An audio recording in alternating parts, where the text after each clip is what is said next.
I am Jeff Ado. This is Lunacy, where we discern the sacred from the insane and admit that whether we like it or not, we are all profoundly affected by the cycles of the moon. Nice. That was very wolfish. Yeah. Good job. Well, we got a full moon here, so Yeah. brings it out of us. Cheers. My guest today is Miles Toland. He is an incredible artist, a muralist, and I just had him paint the wall behind me. So if you're listening to this podcast, that's totes cool. Okay. But I would encourage you maybe for this one to just check out the YouTube. It'll be linked in the show notes there. So we just totally upgraded our wall. I had this like fake foliage thing behind that looked great on camera, but kind of smelled bad and was toxic and probably not good for us. And we wanted something that was more particular to this show and what we're about here. And so Miles has done a ton of beautiful, amazing murals all over the world, but also in Grass Valley, Nevada City, where we live. And so I was like, man, I wonder what, maybe I could get that guy to do it. And thank God you were available and had not moved to Washington yet. So I'm super proud to have you and happy to have you on the show. Thanks for coming. Yeah, honored to be here. Yeah. Thanks for having me in the space and trusting me with this wall. Yeah, absolutely. So let's just, really quick, let's just step aside, grab your mic, Okay. step aside, and let's take a look at what you've created. Because it's really something special. I mean, it's really awesome. If you're watching, if you're listening, there's a giant dick on the wall. Just kidding. We joked about that a lot, but didn't do it. Thank God. I hid one in there just for novelty. Okay, good. I'll find it maybe 50 episodes later. Yeah, there you go. Next year sometime. I'll be like, oh, there's the dick. Yeah. No, it's a beautiful mural with this Moon Mandala. And there's a moon in the center of it with these ethereal hands that are holding the moon, and the hands have like stars coming through them, and there's all these different levels of the mandala and the moon glow and the color differentiation from the first circle around the moon to the outside, and then we're looking through clouds into this incredible world, and it's really something beautiful. Really super inspired. So Thanks. good job. Yeah. It's always funny trying to use words to describe something visual, and yeah, it's something that is much more direct when you see it. But yeah, I wanted to riff off of the whole lunacy theme, have that be the center point, really emphasize how impactful and powerful the moon is.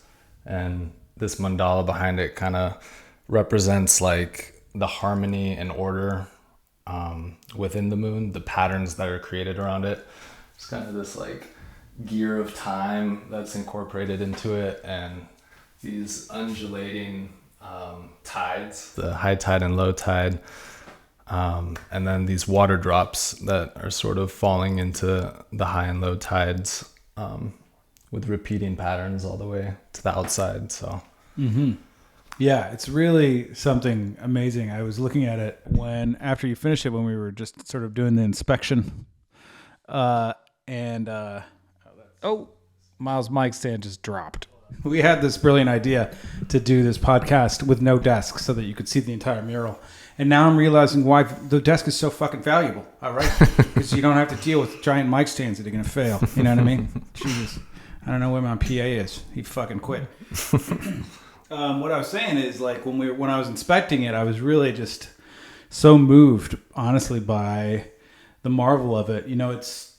It really, one of the things that I'm trying to do with this show, with this podcast, is really kind of reveal what's underneath, discern the sacred from the insane, really like look at, beyond the veil a little bit, because we take so much of life for granted. And that's really indicative of this mural, of this artwork.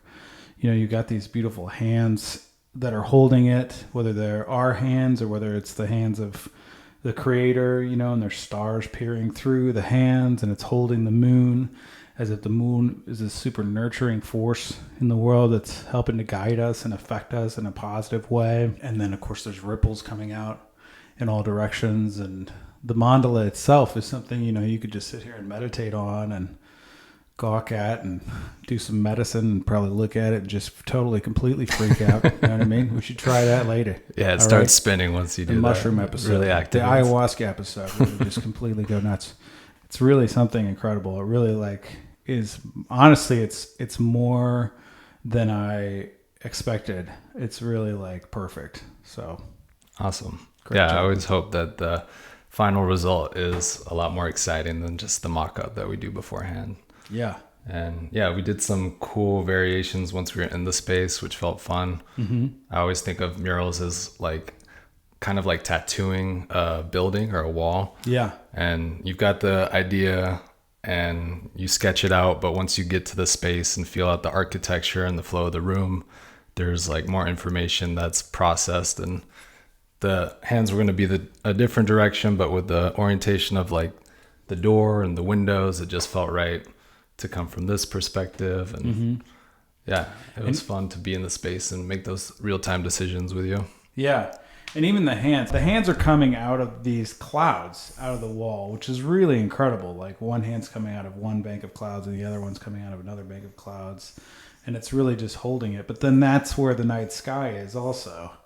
There's just something so magical about that idea, you know?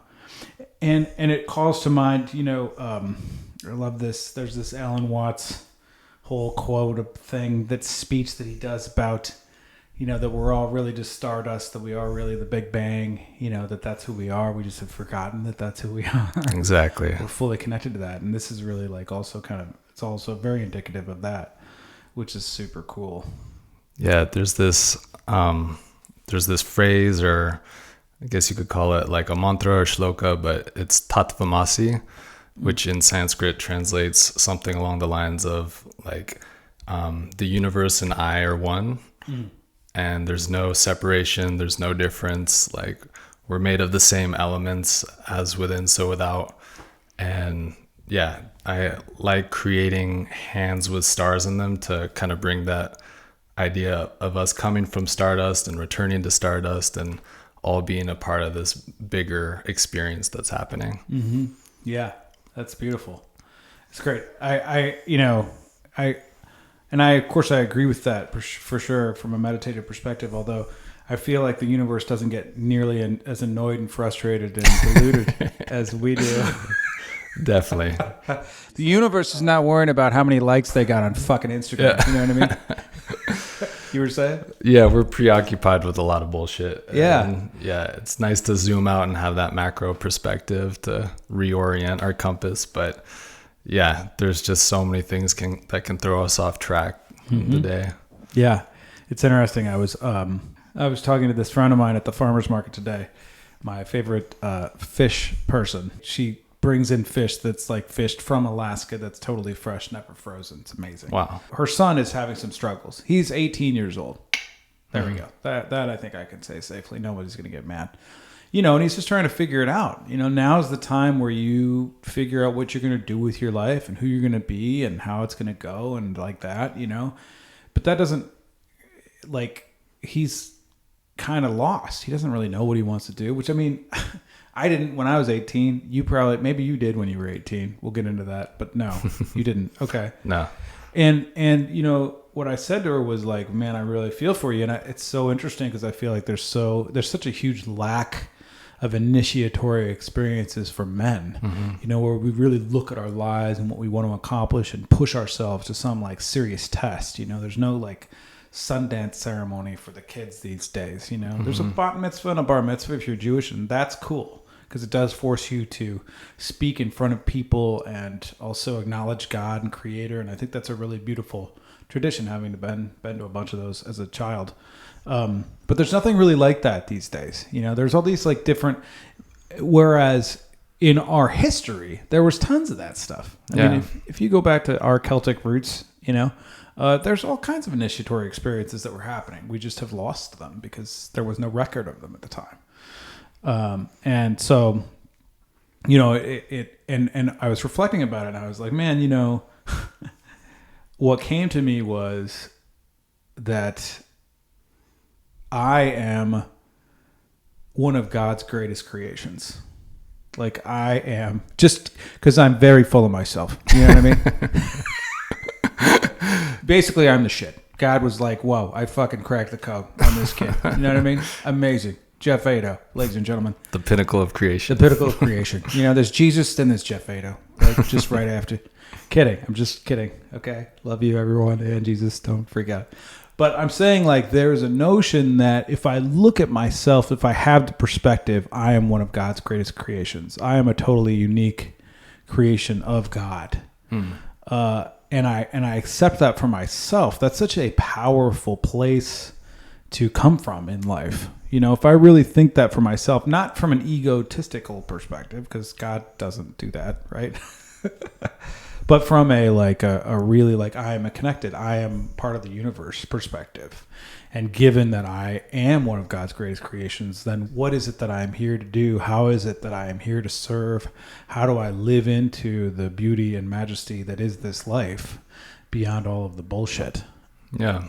Yeah, I love that idea for self-worth, because it's easy to be hard on ourselves. And I also think once you understand that we are one of God's greatest creations, that you can expand that to the entire universe and see the beauty and intricacy, even like down to an ant colony, and see it, up in the patterns and the clouds, and to marvel at all of the wonders of this creation. I think it's important to see how interconnected everything is, and how the hierarchy is. It's all kind of relative, It's based on whatever studies or things you're measuring that species to. But we might be the best in terms of using our hands and our intellect, but in terms of song, there might be, a different animal on the planet, or the birds. Got it going on. Yeah. The birds or the whales, or there's all types of incredible things going on right under our senses that we're not always appreciating. Yeah. Even the vibration of plants, now you can get these, it's like, it sounds so hippie to say that the plants are singing to us, you guys. The forest is totally singing all the time, except that it is actually, now you can buy your own little device, and hook it up to the plant, and it'll play the frequency of tones that is coming out of the plant. Wow. And so you can listen to the actual song of the plant. So there's like a reality to that now we can prove it. And you can hear it. And so then that also feeds into what you're saying. Like, we just take it for granted. We've been blinding ourselves so much. We built this whole culture, this empire culture, to dominate nature and like figure it out and rule and create concrete and, all these machines to separate ourselves from nature, when that's the source of all that we are. And then you wonder why, we're so fucking lost. I mean, just that's really no mystery there, Yeah, we forget to look at our surroundings. We're so self-obsessed, and it's funny, even with art, there's so many beautiful things to depict, but I keep finding myself coming back to the figure, because it's so relatable. And in a lot of ways, it's great. It's a way to know myself. It's a way to understand the human connection to everything around us. But I tend to always gravitate back towards figurative realism or surrealism in my art, just because, I don't know, there's this kind of obsession with the body and ourselves and what it is to be human while we're in this form, at least. Mm-hmm.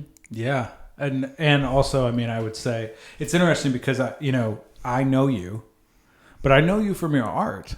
I admired your art long before we met. It was one of the things that I was just like, whoa, what the Everhart mural, for instance, which maybe I'll insert a little clip of the Everhart mural here, and we could talk about that actually. I was just like, what is this place that there's this art on this wall? It is so mysterious and beautiful and magical and mystical, and like, raises so many questions, and that whatever. Like, I'm moving. It was part of the reason I moved here was your art. Oh, shucks.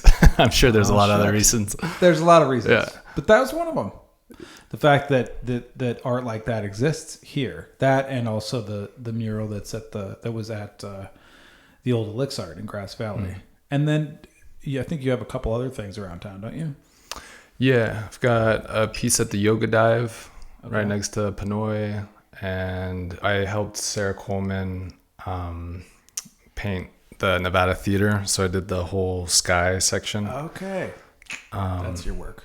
There's a crew of people, Miss Moth and Brianna, and but yeah, I kind of took over the clouds and the sky. And actually, that's quite connected to this piece here. There's a moon and a much more modest mandala around it. But yeah, you've got a little bit of a connection now to that theater. You'll have to check it out. That's cool. I endeavor to perform there, so that works out perfect. Yeah. So part of the thing that I think is really interesting is, like, first of all, you do keep coming back to this surrealistic, theme in your work that merges the mystical with the human, right? And that's so necessary. Like, to me, it's like, well, yeah, that totally makes sense, because that's a message that we're not getting. That's not what we're not listening to, that message. We're just trying to get through it and work our jobs and do our things and go to school and make ends meet and get money and fucking watch television and Netflix and do Instagram and get likes and do, like, we're so I mean, and by the way, I'm not making any of that wrong. Like, that's just how it is. That's what's going on, right? Like, don't feel bad about it. It's the momentum of society. Yeah. Even if you actively try and not participate in that, it still kind of sweeps you back into it, because that's how people are communicating and sharing. And there's just like, you kind of have to meet society where it's at. Mm-hmm. And also, by the way, like, I don't mean to, because I watch Netflix too, and et cetera, and I'm on Instagram, et cetera. It's not like that. I do feel strongly that we are at a point where it's very possible that we might elevate what it is that we're talking about. We're at a point where we might very well start to really look at, oh, wait a minute, what's the divine nature of things? How is this a manifestation of creation? Not like God, religious God, Bible God, the creator, the great spirit. Like, how do we connect to that creative force that brought us here? And how do we honor that force? And how do we honor the land and the nature that we are surrounded by? How do we more deeply connect to that? And that's a lot of the reason why I wanted to have you do my mural, because I was obviously, that's what you're up to with your fucking, star hands, all right, over here, clearly.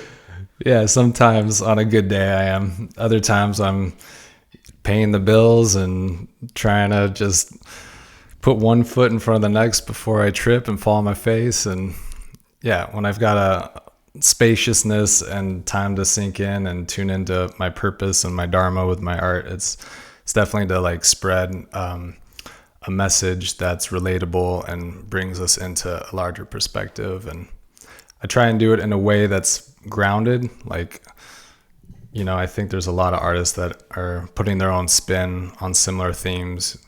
You've got, someone like Alex Gray that's totally dematerializing the body until you can like see the circulatory system, skeleton system, and the energetic meridians and the subtle body and all these things. And there's different ways to like represent our form and show our connection to our surroundings. But yeah, I like kind of rooting it a bit more in this reality and having something that can be understood and felt by the many, not just those who have journeyed into psychedelics or meditation or explored, the edges of their consciousness. But I hope that my art can also be understood and appreciated by just like a normal person in suburbia just doing their thing and not questioning reality, but there's like enough of a message in the art to bring them into a state of pause and self-reflection. Mm-hmm. Yeah. No, that's beautiful. I think that's great. And I think, so I did actually want to chat a little bit about the Everhart mural as well, because, you know, you have some words that are around there. Like, just take us through, like, what was the impetus for that particular mural, and give us a little detail on what's in there. Yeah, that was a really meaningful mural for me and the wall owner, Beth Everhart, who owns the hotel. Mm-hmm. And she actually approached me through a mutual friend, Haven, who's just like spearheaded so many of the murals downtown. And she's a badass and has got her own roofing business. And she opened up that the Mexican market. What is it? Oh, yeah. That place is great. Yeah. Awesome spot. Right by the Everhart. Exactly, yeah.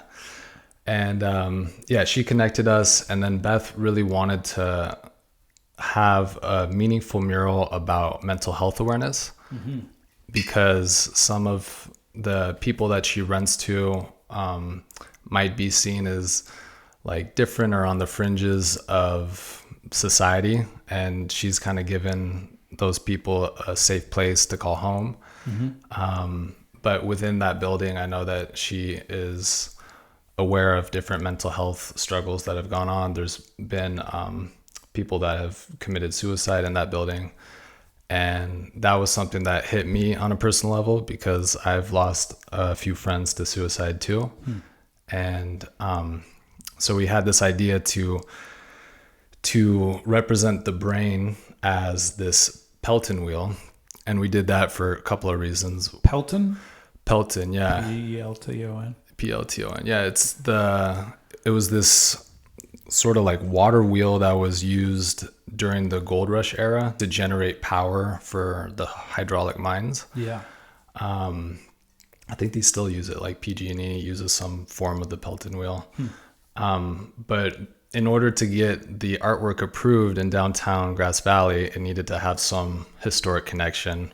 Okay. And their view of that history is pretty narrow. It's like just the gold rush. And at that point, it wasn't as vocally welcome to, including the other aspects of the local history, like the Nisanon.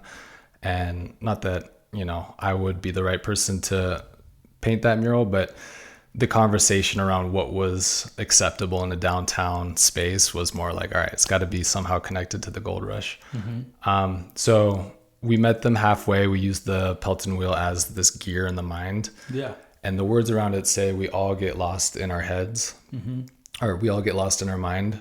And on the hands that are holding this feather, the feather is connected to a mourning dove that's flying above the figure. And on the hands, there's this semicolon tattoo, which is a symbol for people who have struggled with like thoughts of suicide or have survived a suicide attempt. And so it's really meant to just bring almost like normalize that we all go through our struggles, that no one's perfect. We all like have our ups and downs, and there's a few other words that say you're not alone and be a survivor. Mm-hmm. So all that is to just kind of have a reflection of maybe some visual of someone else going through a hard time and still pushing onward and knowing that hard time will pass. Mm-hmm. And it's just something that we humans experience in various degrees, but that you're not alone in that struggle. Yeah. Which is so beautiful. I mean, I think it's great. And it does elicit that. When I first saw it, I was like, oh, that's really cool. And then I read the words and I was like, oh, wow. And they're in your really cool style of writing, your own particular, well, you can't call it a font really, but your own handwriting. Yeah. And I think that's so great on so many levels, because it's also like it's a gift to people who are going through those struggles. And it's also acknowledging that all of us have some level of that we're all deluded to that degree some way. And I also think it's so important nowadays, because I feel like suicide is actually more prevalent now than it ever has been. Sadly, yeah. Particularly with veterans but also like kids. The youth. And man, it's crazy. Like the level of anxiety of kids. And I think so much of that to me is like, well, in part because we are separated, we are diluted, and also like the way that social media has infiltrated all of our lives. That wasn't anything that I was thinking about when I was a kid. No. And neither were you. We were playing in the park and whatever. I mean, I had a flip phone, but there's no way that, images were circulating and posts were being made to that degree. It's, for kids that are like in middle school, and there's this whole other world superimposed onto school where they're sharing things through social media. And I heard about this situation. I'm not sure what age group, but there was some kid, some boy took a picture of a girl in his class, and then somehow through AI put like a fake naked body below her head, and then passed that and shared that with like a bunch of people through text or social media. I'm not sure how, but just like absolutely devastating to be at that age and to have people, even like real or not real, to have people like sharing this naked image of you. Yeah. And just like, that's a whole different level of situations and trauma that we didn't have to deal with at that age. And I think it's really hard for a lot of kids, and there's a lot more depression and negative thought patterns. And when you're at that age, you don't have the experiential wisdom to know that life goes on and things get better. It's just like, you feel like you're carrying the weight of the world on your shoulders, and it's awful. It's tough. Yeah. And then those super embarrassing moments are now immortalized on the internet. Yeah. And they're so hard to get rid of. I mean, what calls to mind for me is like when I was a kid, I was bullied, right? There was like one kid in the group who like would choose who he was going to hate every week kind of thing. And I was always sort of hated kind of thing. Like whatever. It was challenging. Now we're friends, funny enough. Oh, really? Yeah. That's good. Alchemy. He made amends. But like the experience when I think about my 9-year-old self, here's this one person's, kind of a bully that has all of that power, and then you take that and then like exponentialize it with the internet and how many people you can get to be involved. Like that's terrifying. Like it's a really scary, bad power. And I imagine, and by the way, like part of the reconciliation with my friend, it was like, man, he had a really rough go. His brother committed suicide, and like he had all kinds of issues for himself growing up. You know what I mean? So it wasn't like he just was out of nowhere being a jerk. He was influenced to be a jerk. Hurt people hurt people. Hurt people hurt people. Exactly. If the kid who made the photo of the girl with the naked body could feel all the feelings that she felt, I'm sure he probably wouldn't do that in the first place, and it just makes kids so concerned about their image and how they look, especially like that's right when you're when you're up to 7 years old, you're just taking stuff in. And then now at this age, when you're in middle school, you're just sort of starting to figure out who you are and behaving, and you're accepting the social norms but fighting against them somewhat, and you're trying to figure out who you are. And also there's no initiatory experiences to make you feel like you've accomplished something, that now you're at a new phase. It's just now you're in middle school, and it's annoying. And you're tired when you go to school because your hormones are going crazy, and if you're a guy you want to fuck everything, like no, nobody talks about that. I don't know, maybe there's great parenting going on. I'm sure there is great parenting going on, but like that's the experience of being an adolescent. It's tough. Yeah, it's confusing. It's very confusing. And then not to have like a deeper connection to the earth and the mystery, and not be thinking about that, like what is my purpose? It's not studying science. I mean, nothing against science, okay, that's cool, or like history, or like the common subjects that we're studying in school. It's like, yeah, I mean, history is written by the victors, and it's way more bloody and disgusting than what we're letting on. You know, we're not even remotely talking about how many people were murdered in, for instance, the gold rush or in any of the wars that were fought, you know, before Vietnam, right? That was the first time where we actually saw, oh my God, this is terrible. People are dying and getting blown up. Yeah. And it perpetuates certain systems that benefit from that story being told and retold. And that's right. Instead of focusing on more of the fundamental things that could be helpful, like, you know, how do you take care of your body? Yeah. How do you communicate with your friends when there's bullying happening? Like, how do you practice nonviolent communication? Or, how do you eat when you're like growing rapidly and you're getting stretch marks and your bones are hurting? It's like, what's the best nutrition? I don't know. There's so many other things at that time that could be useful instead of just, you know, why Napoleon was ruling the world. Right. Interestingly, my great grandfather or whatever, seventh great grandfather was the Minister of War to Napoleon. Oh yeah. Colonel Dubois. So my middle name is Dubois. Anyway. Nice. I don't know whether to be proud of that or not. Also, it's like, well, he's responsible for killing a bunch of people. Anyway, whatever. History is history. Yeah. I think all of our ancestors have killed someone at some point. Unfortunately, yes. Yeah. That's how we survived. But to your point, you know, why isn't there a purpose class? Let's just call it purpose, where you explore what is my purpose, and maybe you read things by people who were exploring their purpose and thinking about that. Why isn't there a love class? Yeah. It's just about love. Mm-hmm. Like the different types of love. The different types of love. Why love is so important. How do we foster more love? How do we, you know, on this podcast, we often talk about the love operating system, right? Which is really just having that background contextual question. How do I love more in my life?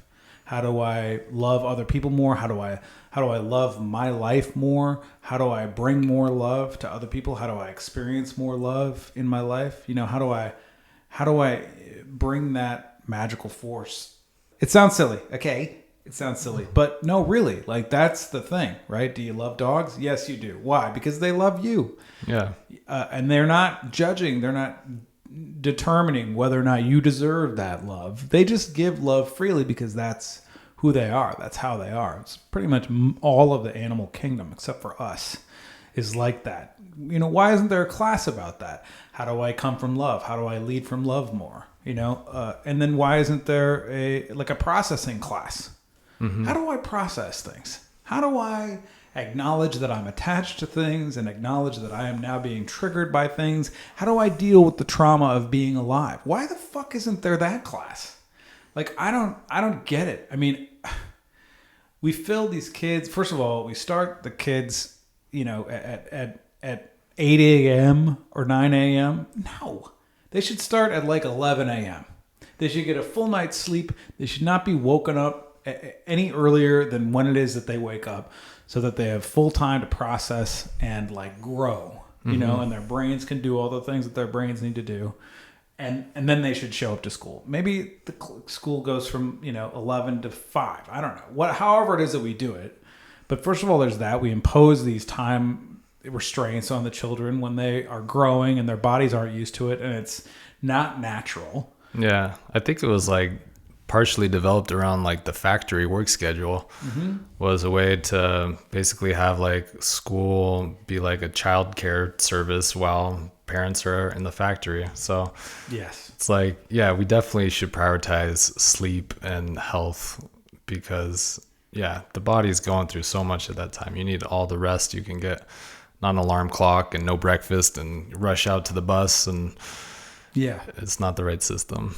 Yeah, exactly. It's not the right system. And we're teaching all of these things that really the kids don't need to know anymore. You know, it's irrelevant. It's obsolete. There's this line from Zachary De La Rocha from Rage where he's like, postscript interlude here.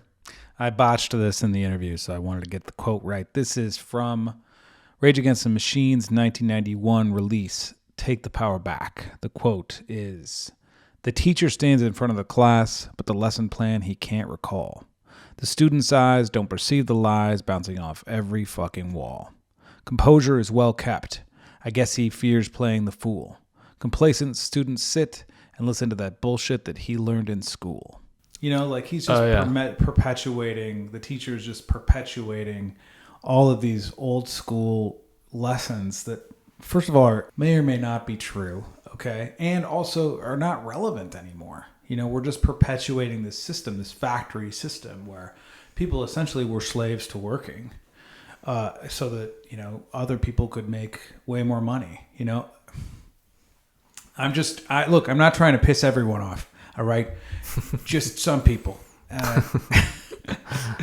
And also I'm just trying to really look at like, who are we? Why do we exist? And how do we do our lives on this planet? You know, is it really critical that everyone works from exactly 8 a.m. to 6 p.m. or 9 a.m. to 5 p.m. or whatever it is? Like, is that the way that it has to be done? And, you know, especially in this country, you know, we prioritize working hard over living. You know, you go to Europe, well, they get a month's paid vacation. You know, that makes more sense. Mm-hmm. Still, people are doing all kinds of things that are costly to their environment and costly to themselves, etc. But it's not fundamentally like who we really are.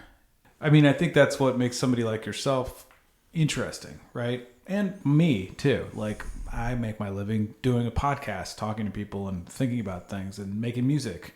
You know, I'm lucky enough to be in a place to do that, and I've figured out a way to make it work so that I can survive, you know. But it is definitely a departure from the norm and what other people are doing. And it is something that is dedicated to art. That is my life. My life is an artist. Mm-hmm. And that's who you are as well. And so, you know, just to take a little bit of a turn, I wanted to ask you about, like, how is it that you became Miles Toland? How is it that you became... my parents named me Miles Toland. Good. Go parents. Yeah. Here's to Mr. and Mrs. Toland. Good job, kids. But how is it that you became an artist and figured out a way to make your living as an artist? Yeah. I mean, in hindsight, when I connect all the dots, it makes more sense. But, you know, while you're in the present moment trying to figure out who the hell you are, it's definitely a lot more confusing. So the journey to becoming an artist was fun and exciting and confusing. I grew up in Santa Fe, New Mexico, which is a really artistic town. And yeah.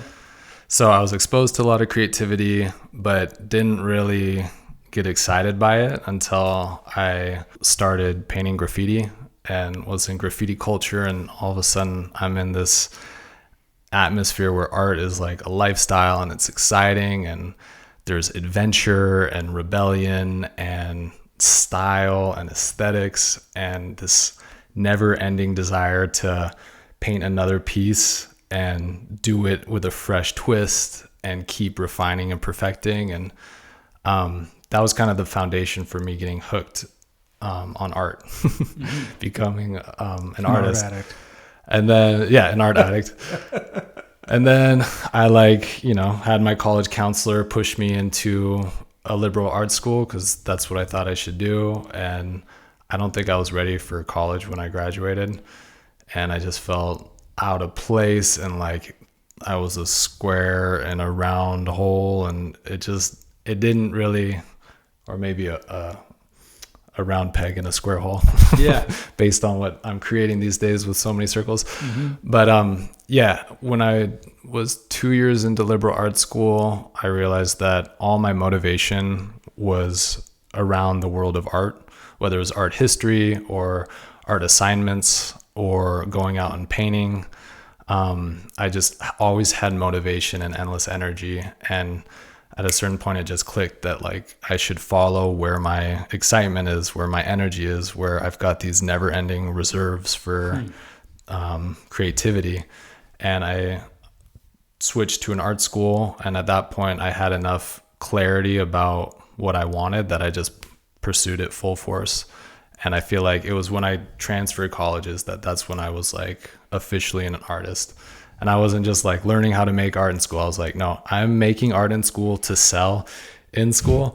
And so all my assignments I would end up taking to coffee shops and putting up for sale. And I was like, this isn't an incubation. It's like my first chance to being professional. Yeah. So I just took that as like that closing of liberal arts into an art school, I was like, okay, I'm a full-time artist. I've worked, a number of restaurant jobs on the side to help propel me into a full-time career, but there's always been more focus on art. And then when I graduated, did you sell the artwork that you were making in school at the coffee shops and yeah, such? totally. Yeah. That's got to be exciting. I was feeling it. And my wife, Maggie Thornton, we went to the same art school, and she actually bought one of my pieces back when we were just friends. Hot. So there's little, pieces of that puzzle that, yeah, looking back in hindsight, it's like, oh wow, all these connections were made. But just having this drive to create and to share with the world was I feel like what made it possible for me to be a full-time artist. And then when I graduated, and your parents were cool with that? My parents are alternative. My dad's a bass player. He's a musician. Oh. And he's Miles. Yeah. Now I get it. Miles Took Davis. me a second. All right. You are named after Miles Davis. Okay. To some degree. I think they like the name, but yeah, there's a musical connection there. He's a jazz bass player? He does all types. Funk, soul, country, rock. He's still playing bass. Okay. Cool. Electric and stand up. Nice. And then my mom, she would create these like beautiful Western outfits back in like the 80s in New Mexico, and created this whole business, and then had a collaboration with a business partner to open up a shoe store, and then was still, she was an entrepreneur and created her own business space. And I think there's a lot of creativity in that too. Oh, that's cool. So how much do you think that influenced your ability to like choose art as a career? Like your parents were like, yeah, man, whatever you want to do, go for it. Yeah. I think the biggest part was just, I had less baggage around choosing art, because it's a tough thing. And I saw a lot of my friends grapple with it. They're in art school, they want to be an artist, but there's this super ego. There's their parental voice in their head saying something along the lines of like, this isn't a real job, or you're not good enough, or if only you were doing this, then things would be okay. And I think that voice is so detrimental, and I credit a lot of my success from just like not having that voice in my head. Stigma. Yeah. That stigma. Mm-hmm. Yeah, that's interesting. I definitely had that. Yeah, it's tough. It's a tough one. And my parents are like awesome, and I love my parents. And my mom's a writer and a musician and an actor. But my dad was like a very serious businessman, a lawyer. Like he was the real deal. So he ultimately accepted me as a musician and as an artist, but it was like a long time, before he was like totally there. And it was really only because I'm so fucking stubborn, that I wasn't willing to let it go. Like, this is something that I have to do. I have to keep doing it. I have to keep going for it, like, no matter what. And so then because of that, like, that's why we're here. Mm-hmm. But I think it's so beautiful that you had that permission. I wonder, if that's something that you would want to address to those of our listeners who, might be considering art as a career. What would you say to them? Yeah, I'd say find where your excitement lies and look into that. And wherever there's that inherent energy, wherever is that direction that's guiding you, just hone in on that and find the intersection where you can do what you love and you can, I think, help other people, or somehow make it into like not just a solo journey, but an interconnected journey. Like, where does your excitement and passion and what you're good at intersect with what's needed in the world? Mm-hmm. And I think that is like the sweet spot where it's undeniable at that point, whether it's your parents or your college counselor. If you're doing something that's lighting you up and lighting up the people around you, and you're getting that collective support, it's hard to deny that. But Yeah. but if you're like, I'm gonna be an artist and this is what I think art should be, and I'm gonna follow the path of like Vincent van Gogh and just like, you know, be in my little shack painting and never sell a piece, but it's just about making the art because that's what it's all about. And like, I don't know. I think you need to listen to your own direction and not a prescripted version of what you think it's supposed to be an artist, because that's what's so cool about being an artist is the courageous are rewarded. And if you do something in your own style that hasn't been done before, there's a good chance that it could take off like wildfire. And that could be like the foundation of your success, is experimenting and trying something new. Mm-hmm. And if you just fall into the pattern of the people that walked before you, there's a lot of starving artists that worked before us. Mm-hmm. And I think we always have to see, where is the current climate at? How can I be relevant in this world? How can I play with the technology of the times? How can I put a fresh twist on things that have already been done, and stay true to your own creative expression within that? Mm-hmm. That's beautiful. That's great. Yeah. There's a lot of themes of like follow your bliss in what you're saying, like really, but not in a woo-woo, like follow your bliss, man. Totally meditate your way into elevation and ascension, bro. Yes.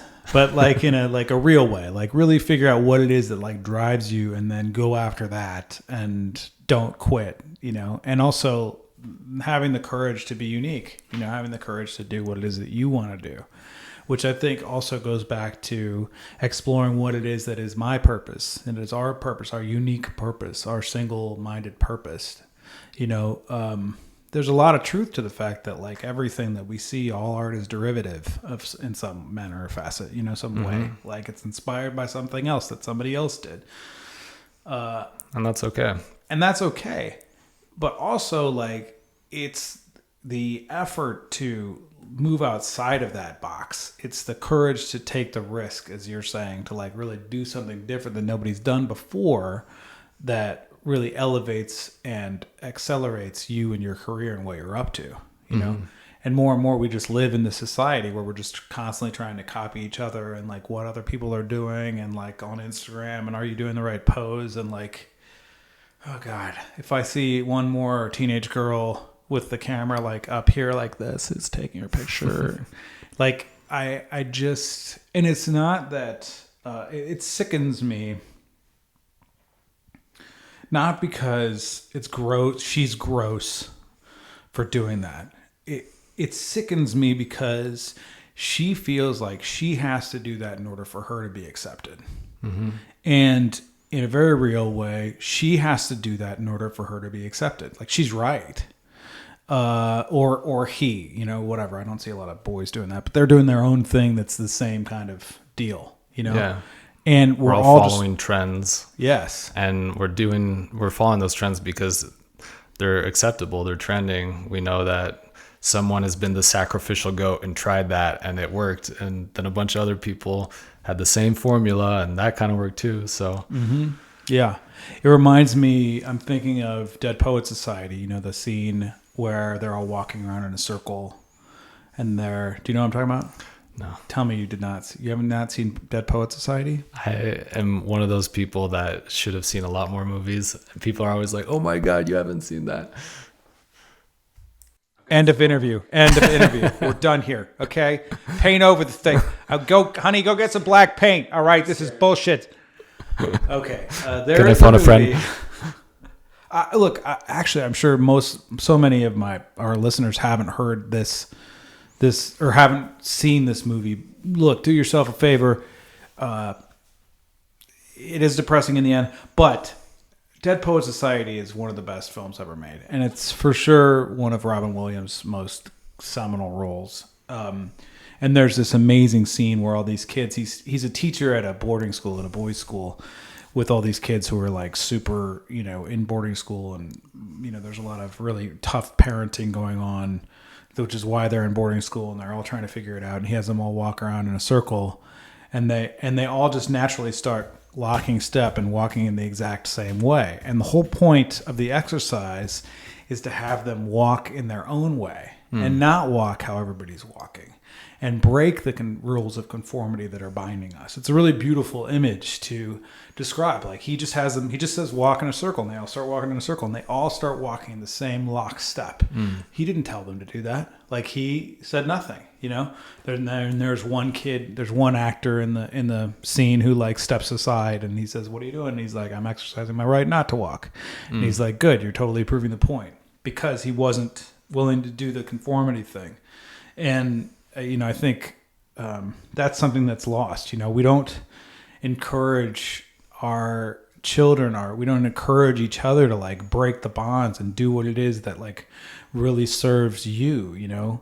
And so much of our lives are like, even the way that we're brought up from when we're 0 to 7, we're trying to figure out what the socially acceptable things are that we can do that are going to allow us to continue to survive in a world where we are 100% dependent upon the tall people, like, right. That's the reality. Like we learn all of these social rules, don't scream at the dinner table, or do scream at the dinner table, if you don't. And by the way, the kids have to be disciplined that way in some way. Otherwise we'd all be crazy beasts. But there is something like inherently beautiful about children where they have a freedom and a connection that we don't experience as adults, generally speaking, because they haven't had all of those social norms cemented into their brains, and they're still free. And then, as we grow up and later, when we try to take risks, we're shot down. Don't take all of those risks. Don't do all those things. Whereas, the courageous are rewarded. Like that's really what not only gets you further, but also gives you the most reward for yourself. Right? Gives you the most sense of purpose and fulfillment. Yeah, it's a weird thing. There's certain areas where I feel like we need to be courageous and divert from the collective. And then we're also sort of bound to this reality where walking in unison in a circle is almost what reality wants us to do. Like just with the cycles of the moon, or, you get a bunch of women in the same living space together, they'll start cycling together. You get two sleepers next to each other, and I think I've heard this, that the louder breather often like brings the less loud breather into syncopation with their breath. And I think like this reality wants to create harmony and patterns and work together. So there's something beautiful in like this collective hive working in tandem and following these certain patterns. But when that is used to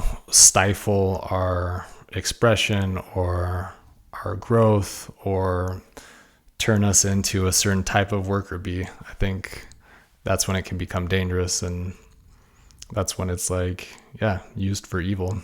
Yeah, used for evil. Well said. And also, there's something about stepping outside of the circle and not dancing the way that people are dancing, not moving the way that people are moving, that makes one appreciate the value of moving the way that people are moving. If you step outside the norm so you experience your own rhythm, then you can go back into the rhythm. When you re-enter the circle or the rhythm of whatever it is, you appreciate it for what it is because you know that you could step outside of it. So there's some value in that.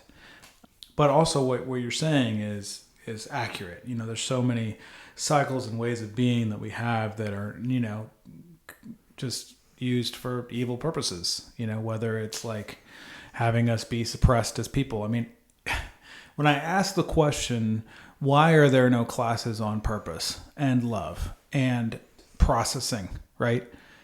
Well, there's a reason. And the reason is, to me, it's not just, we haven't figured that out and we haven't decided that that's what we're going to do, but there's also there's a certain understanding that a suppressed population is much more easily controlled, and they will follow what everybody else is doing. And then that serves the people that are most highest in power and making the most money and going into the workforce, versus really having our own voice, our own expression, and realizing how inherently powerful each of us is in our own right to do what it is that we want to do and how it is that we want to live. Yeah, there's a lot of unlearning that we have to do. There's a lot of unlearning that we have to do. And also recognizing that the forces that got us to be in this situation, the dominating empire forces that got us to be where we are now, are clearly demonstrating that if we continue to obey those rules of living and that way of living, we will destroy this world. We will destroy each other, and we will destroy the nature that sustains us. We're already running out of resources. The world is getting warmer, despite whatever, shit we're spraying in the air, Yeah. So how do we break free from that? How do we assert our own sovereignty, our own independence, be who we are, and really live from love rather than fear? Because that's the other thing, is like fear is constantly being forced on us. Well, don't step out of line or else this is going to happen. And, the person on the other side of the country got murdered, so you probably are going to get murdered even though you live in Grass Valley or somewhere super safe. There's no possible way that terror is ever going to get to you, but that shit sells. And so we keep selling it. Yeah.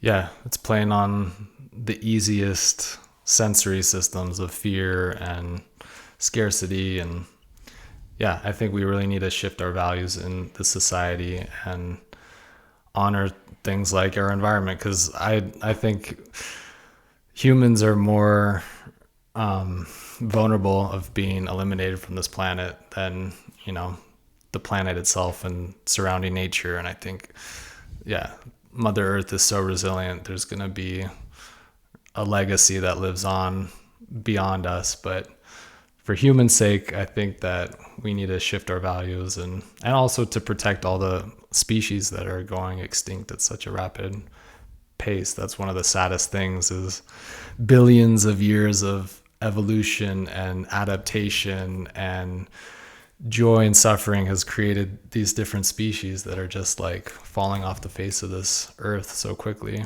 based on how out of balance our value system is. And also, we don't even realize how valuable those species are to the ecosystem at large. We won't realize it until it's way too late.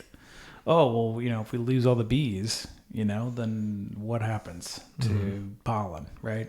How do things grow? Fortunately, there's a lot of bees in our garden, so I feel pretty good about that. Saving the planet one flower at a time. Exactly. And so, I think to your point, there's like a huge opportunity for us to experience a new renaissance, where we really start to explore this great mystery and honor the source and really create new ways of being and different ways of living, so that are in harmony with nature and each other, or we'll just kill each other and the world will end. But the world won't end because the cockroaches will win, right? Yeah. Even if there's complete nuclear annihilation, the cockroaches will come back, man. They're going to figure it out. Really serious question for you, Miles. Yeah.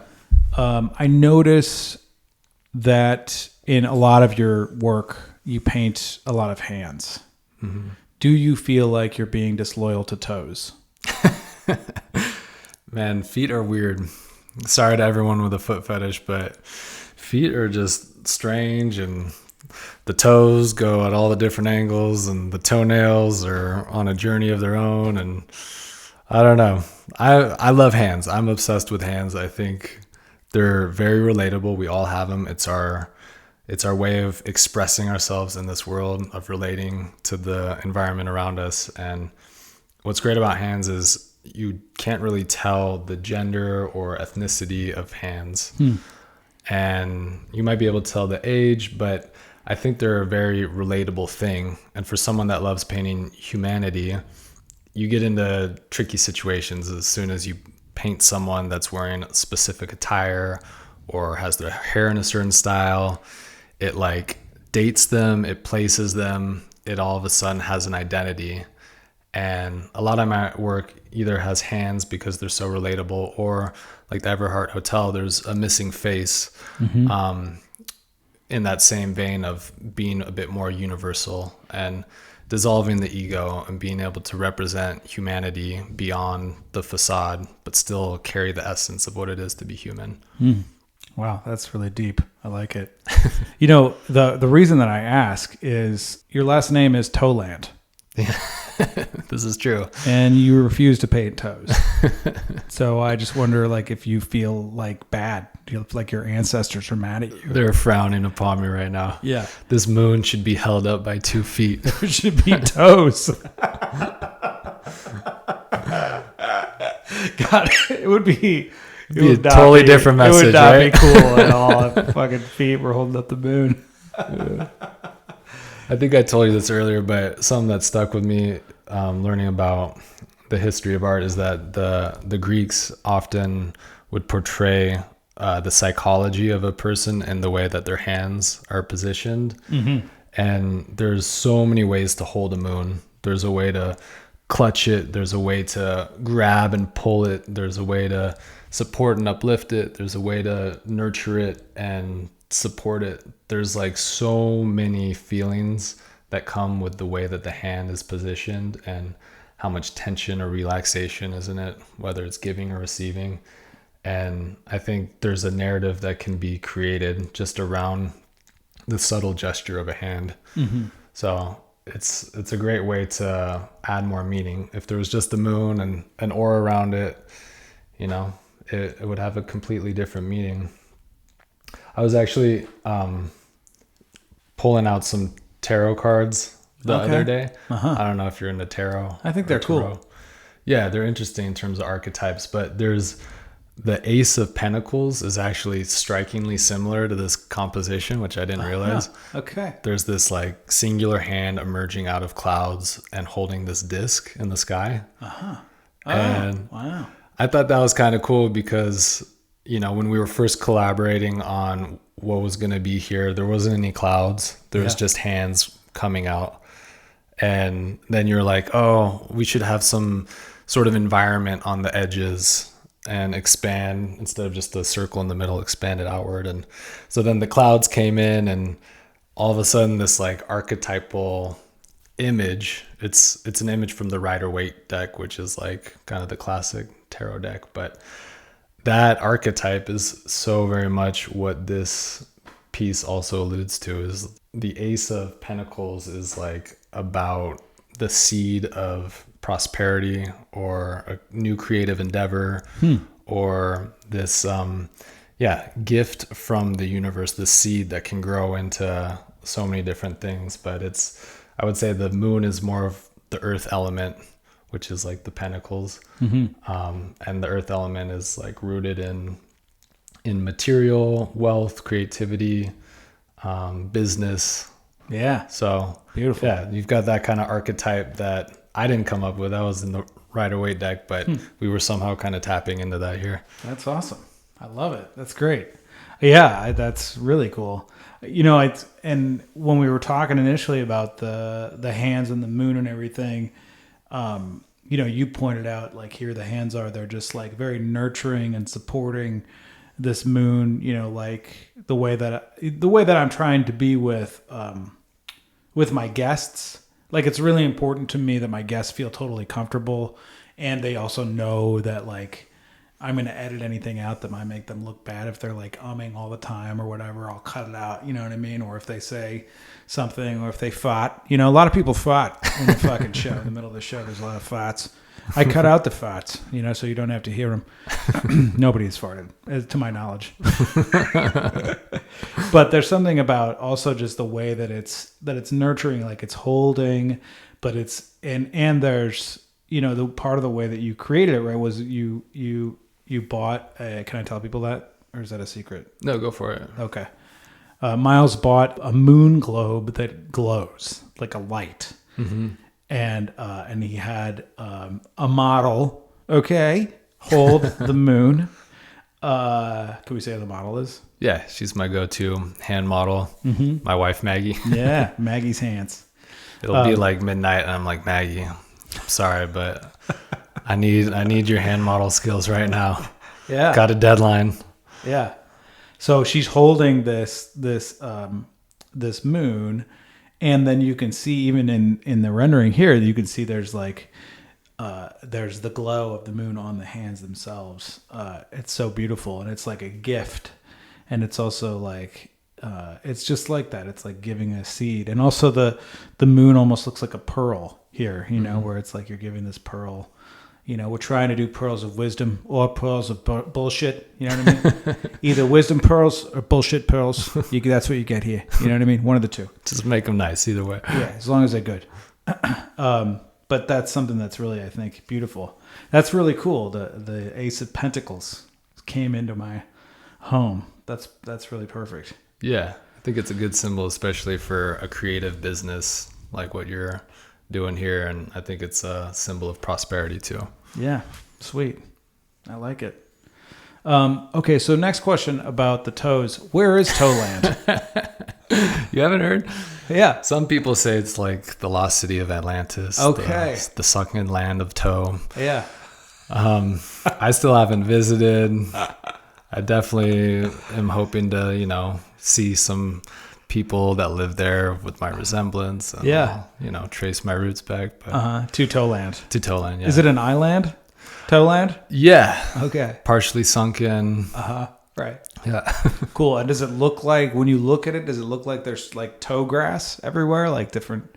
Yeah. All the buildings have like toenail doorways and like hobbits. Yeah. Except less hairy. Okay. But yeah. More toey. More toey. We really emphasize the big toe. It's all about the big toe. Yeah, I wanted to point out that those hands are not my hands. Because if you look at my thumbs, I have shoemaker's thumbs. Did you know that? What makes a shoemaker thumb? They're like bulbous at the end. Oh. They're called something else too. But hitchhiker thumbs? They call them shoemaker's thumbs because shoemakers traditionally had funky thumbs because they would hit their thumbs with the hammer all the time, which is not very nice. But they're like toe-looking thumbs. I like have toe thumbs, kind of. Nice. Yeah, it's a genetic thing. It means that I'm stubborn or determined, depending on how you look at it. So yeah, I wanted to point that out, that these are not my hands. They're Maggie's hands, but they're also like, as you say, they're not very, they're not, there's no gender on these hands. There's no, you don't know who they're from. They could be God's hands, And that's part of the majesty about it too. There's so many different interpretations. Yeah, that's what I love about art, is when there's room for interpretation and you don't pigeonhole it as like, this is so clearly what it is. I love being able to live with a piece and see it in a different light every day and have whatever I'm going through somehow be reflected in that artwork and for it to illuminate something new when I look at it. Mm-hmm. So keeping it surreal and a little bit more ambiguous lends itself to that. Yeah, that's beautiful. And also, I want to point out like just some little things about how amazing this thing is. First of all, the electrical outlets are included. All right, there's an electrical outlet right here. Okay. I'm actually so happy that lined up with the center of the mandala. It's so that perfect. was just a win with whoever did the electrical hookups in this. Yeah, they really thought it through. Thank you, Kyle and Monica. They built this house. And also over here, there's another one that's now full of clouds. But also, so there's the moon, and you can see that each of the circles gets progressively darker as we go out, as we move out. So it's like this ripple effect of color that then, at the end, it's a much darker kind of a grayish, much more of a grayish blue at the outside than at the inside, which I think is really awesome. The listeners are going to be so annoyed by this podcast. They're like, what are they talking about? Go to YouTube. All right, kids, go to YouTube. Check it out. Well, I'll also, I'll also put the artwork for this episode. I'll have this as the artwork so they can kind of look at it and blow it up. Cool. But yeah, and all the interplay of the stars in, around the circle around the moon. It's just, it's really something special. Thanks. Yeah. It's a pleasure to make it. It always takes on a journey of its own. And yeah, I like murals because there's more real-time decision making and there's a little bit more flow state. Mm-hmm. When I'm in the studio working on an easel, I can get trapped in this perfectionist like state of mind where I can just always come back and over render certain areas. But there's something that's kind of freeing about painting a mural and having more of a time crunch. There's just less time for an internal dialogue, and you just I end up trusting myself more because I'm like, all right, there's no time to bullshit or to second guess this. Like, I'm just going for it. I'm gonna smear this color on the wall and work with it. And yeah, for that reason, murals kind of satisfy this flow state that other art doesn't always do for me. Okay, because you have to go for it. There's no time for perfection. Yeah. Even though I will say, like, you nailed it in the process. So that's really cool too. And I think that also adds to the majesty of the piece as well, because it's like you created it from a flow state, and that's what this is about. Yeah. Is being in a flow podcast. state. Yeah. Yeah. It's very much about how do we access that state of flow? How do we access living from love, which is also being in flow, you know? Yeah. So that's really cool. Is there anything else that you want to say about it that we haven't touched on? I mean, one fun fact is that the circles are created with really simple technology. I basically gorilla tape a string to the center of the wall and then have this like little barrel clip that you get on like backpacks or different things to pinch the string, and then I stick a paintbrush in it, and that allows me to create these perfect circles. So that's really like the foundation of this design is concentric circles. And I use that same string to measure out the mandala and the proportions. So the string is used as a ruler for these like exclamation point things and just to get all the geometry to line up. And it's a big part of my art practice is just working with circles. And I feel like extra connected to this type of circle because I've been on this like hunt for the ultimate string, because when you're painting giant walls, sometimes I'll paint like, you know, a 6-story building and use a string for that. And at that scale, if you pull on it, the string can, you know, expand maybe an extra foot if it's not a good string. So you want like the perfect type of string. And I finally found it a few years ago from one of my friends that kiteboards. Okay. And those are like the ultimate strings because they're so hardy. They can lift up a person out of the water, you know, connected to a kite. And there's no give to them. No give.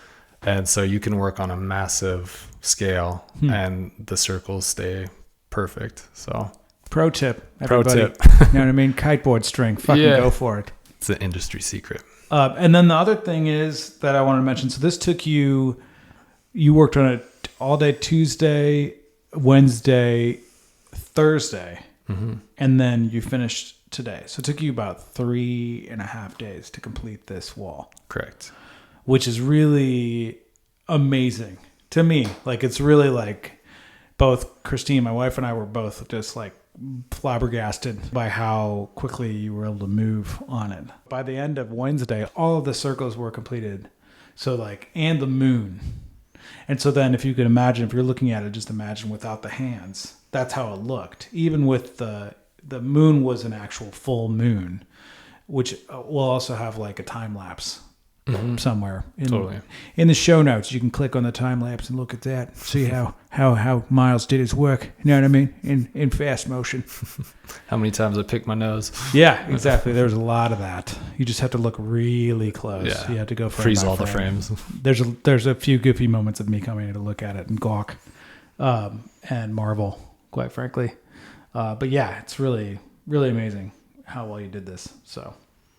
Yeah, I was like ending the day on a chapter just so it's easy to jump back into it the next day. Yeah.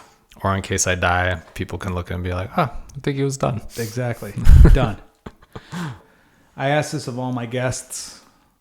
Miles Toland, for you, what is sacred and what is insane? I've been listening to a few of your podcasts as I paint this, so I was thinking about this question, and it's a really good question.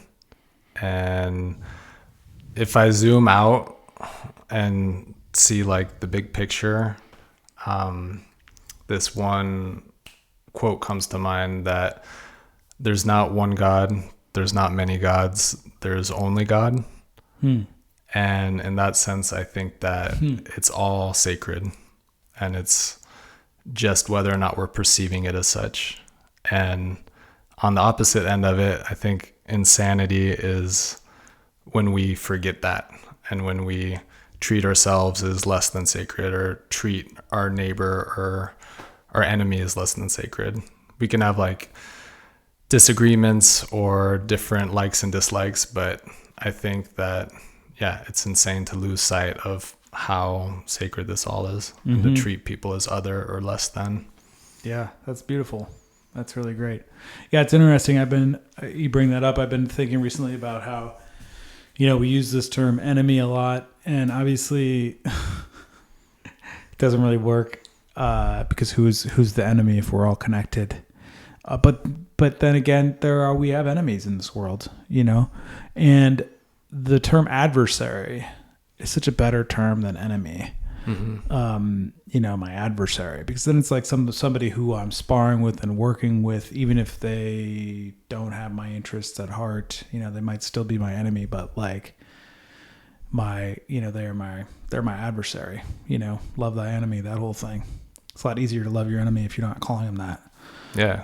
Competition is a great thing, I think. Brings out ingenuity and perseverance, and it brings out all these great traits. But the competition doesn't need to have this like nasty side. You can be like you can lose gracefully, and you can compete gracefully, but you don't have to like hate your competitor. Yeah, exactly. Yeah, I was just listening to the other day was 30 years from Nelson Mandela being elected president of South Africa.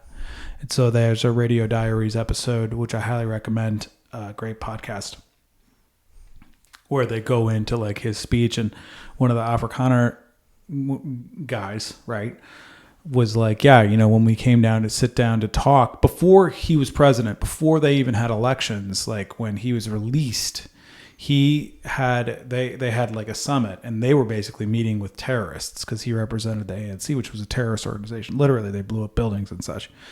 That's how Mandela got into jail, right? So he was blowing up buildings. And so the Afrikaner guy was like, the first thing that Mandela did was go into like a 20 to 30 minute history of the Afrikaner struggle and our history, and how it is that we became who we are, and how it is that we reached, where we are now. Our jaws dropped, because how amazing is it that instead of coming in to talk about how they need to do X, Y, and Z to make reparations for all the damage that they've done, he came in and said, this is your history. I know who you are. I know how you got here, and I respect you. And that's so beautiful. It's such a beautiful way to look at it. Especially, literally, that's such a black and white situation, apartheid. These people were enslaved, etc. But he came in and said, no, let's see where you came from and how we got here, and how do we respect each other and work together? Because that's the only thing that's going to work.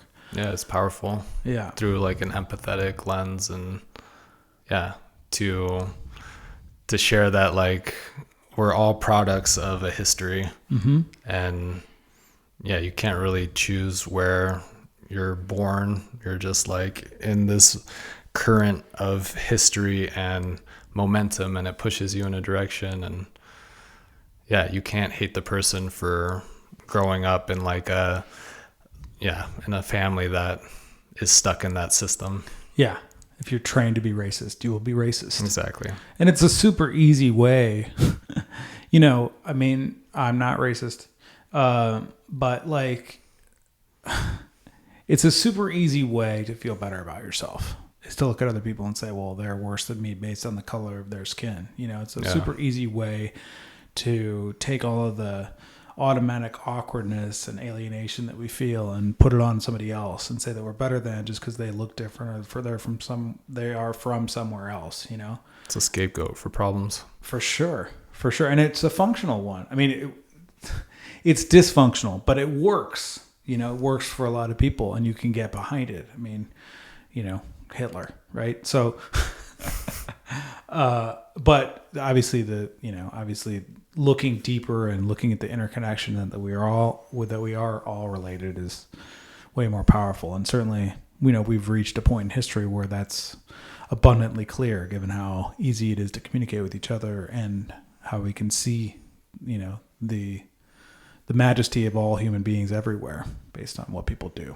So go humanity. All right. I'm rooting for us. You know what I mean? We could fuck it up, but I don't think we will. I think we're going to rock this mother out. What do you think, Miles? I sure hope so. Yeah, good. Keep making art, my brother. Thanks. Right on. Hey, I want to acknowledge you. Thank you for upgrading my studio, man. This place is awesome and it looks great and it represents a huge new level for me in my art and what I'm doing with people, and it's just really, really beautiful. So thank you for calling in this mural, for creating this beautiful artwork, for channeling, you know what I mean? You totally channeled the spirit, bro. You know what I mean? Bringing the Ace of Pentacles and everything, you know what I mean? Calling in all my muses. Yeah. Calling in all your muses. Thank you for creating something that's beyond my expectations and really upgrades what it is that we're trying to do with Lunacy. Oh yeah. Thank you. It's my pleasure. It's what I love to do. Mm-hmm. Thanks for having me and supporting my journey too. Yeah, right on. Okay. All right, everybody out there in Lunacy land, Lunacy community. If you want to support this show, go to patreon.com/Lunacy podcast. Really, any support is really magically, wonderfully appreciated and helps to perpetuate what we're doing here. We will see you next week. Much love, everybody. Bye.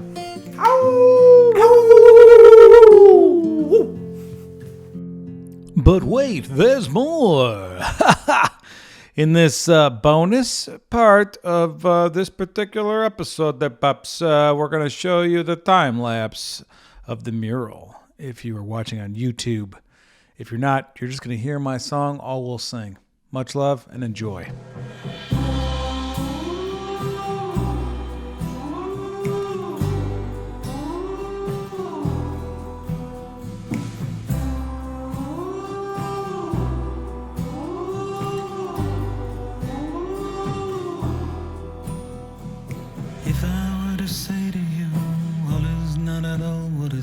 Would you laugh at me and turn your head away?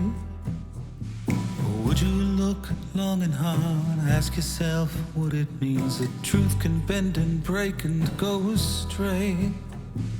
Knowing there's nothing to know is a terrifying thing.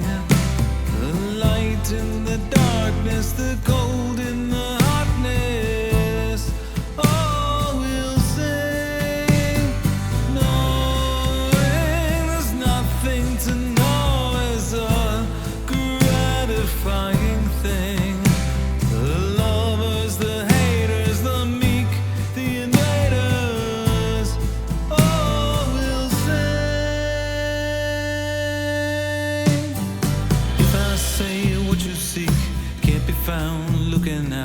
Shake your head and point across the way. Or do you smile, say to me, what I seek I find within. Kiss my head, turn and fly away. Knowing there's nothing to know is a terrifying thing. The light in the darkness, the cold in the hotness.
disappears in a blink? Do you scream and cry and beg for what is lost? Or do you shrug, take a bow, thank the world for what it gave, spread your wings and kindly pay the cost? No.